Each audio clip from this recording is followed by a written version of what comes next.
ফের মাথাচাড়া দিচ্ছে জামিনে মুক্ত হওয়া শীর্ষ সন্ত্রাসীরা। তাই এরই মধ্যে পিচ্চি হেলাল ও ইমনকে ধরতে চলছে অভিযান।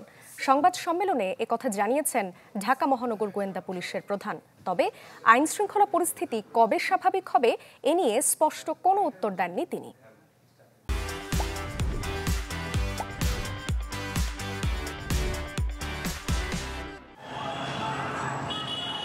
রাজধানীর এলিফ্যান্ট রোডে ব্যবসায়ীকে কুপিয়ে জখমের এই ভিডিও ব্যাপকভাবে আলোচনায় এসেছে। শুক্রবার রাতের এই ঘটনায় গ্রেপ্তার করা হয়েছে কয়েকজনকে। অন্যদিকে রোববার মিরপুরে প্রকাশ্যে কুপানো হয়েছে একজনকে।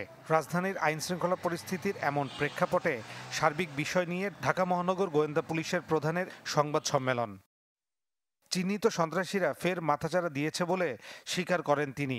জামিনে মুক্তি পাওয়ার পর মামলা হওয়া শীর্ষ সন্ত্রাসী পিচ্চি হেলাল ও ইমনকে ধরতে চেষ্টা চলছে বলেও জানান গোয়েন্দা পুলিশ।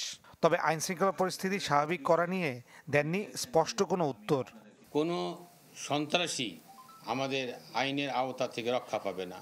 সে পিচ্চি হেলাল হোক, সে ইমন হোক, যেই হোক, আমরা আমাদের চেষ্টা অব্যাহত রেখেছি। আইনের আওতায় আমরা অবশ্যই তাদেরকে নিয়ে আসব।